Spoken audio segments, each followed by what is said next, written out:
Why heart attacks are suddenly rising in kids. It starts quietly. A child laughing on a playground. A football flying across a field. A heartbeat racing, not from fear, but from joy. And then, silence. For decades, heart attacks were something we associated with old age, with stress, smoking, sedentary jobs, or heavy meals. But now, something strange is happening. Doctors are reporting cases that don't make sense. Teenagers, even children, perfectly healthy, active kids collapsing, sometimes in classrooms, sometimes during sports, sometimes just walking home. What's going on?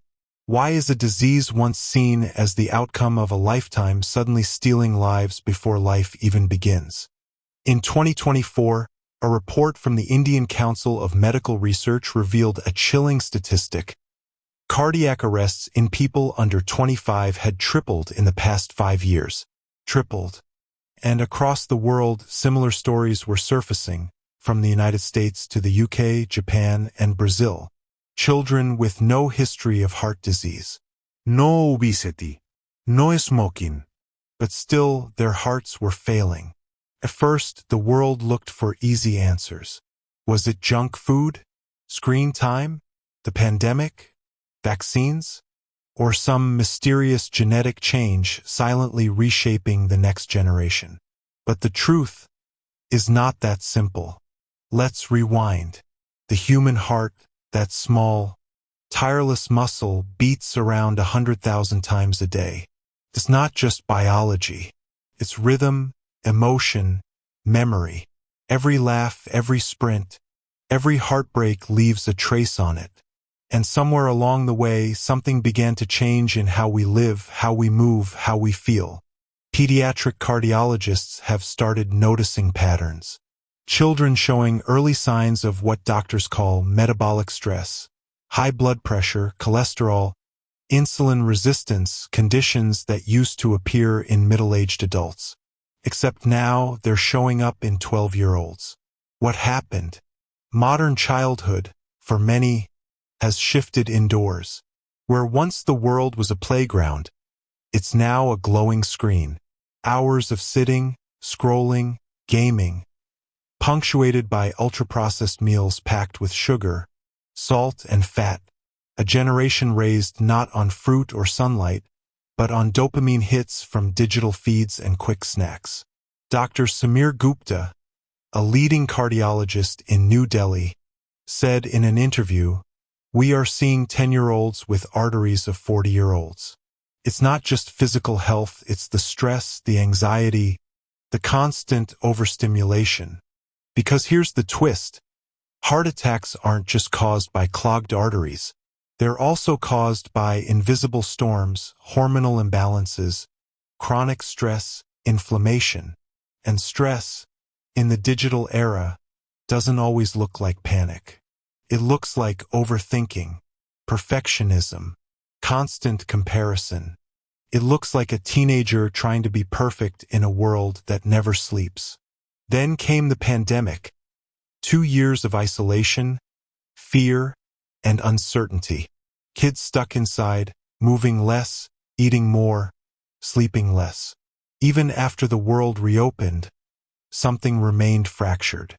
Doctors noticed spikes in obesity, depression, and anxiety, all silent contributors to cardiovascular risk.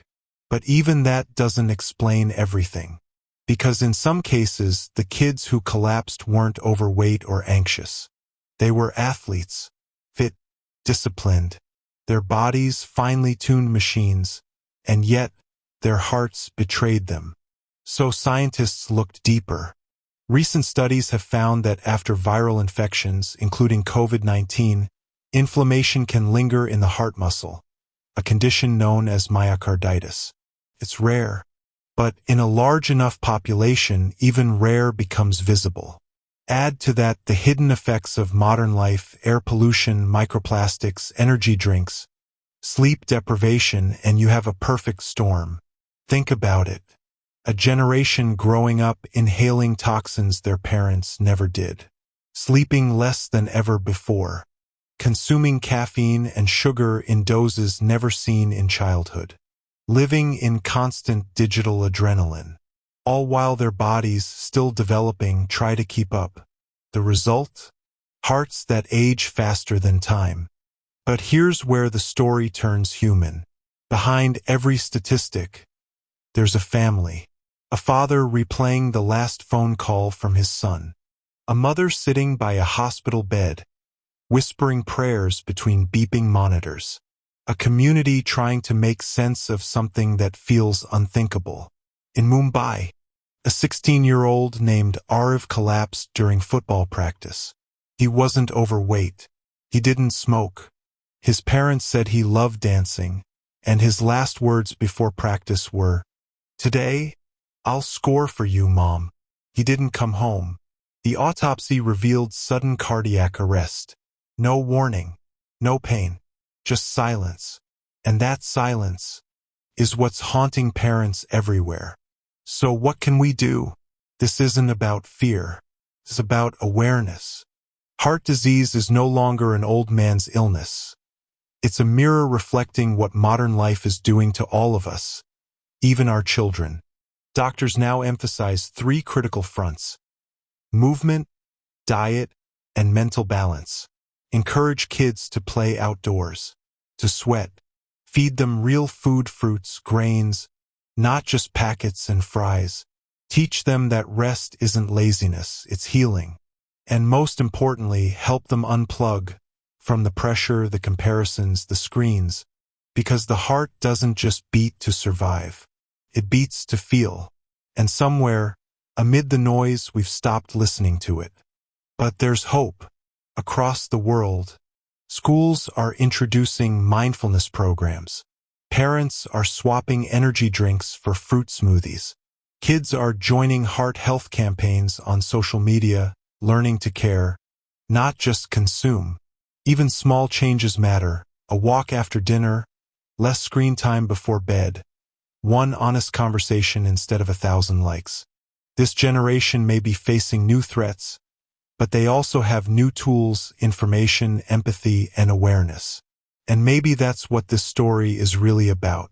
Not a crisis, but a wake-up call. So the next time you hear your child's laughter or see them running across a field, remember that inside that small chest beats a miracle, ancient and fragile. Protect it, nurture it, teach them to love it, not just with words but with how they live. Because our children's hearts are not just the future. They are the rhythm of everything we hope to become. And if we listen closely, we might still have time to help them keep beating strong.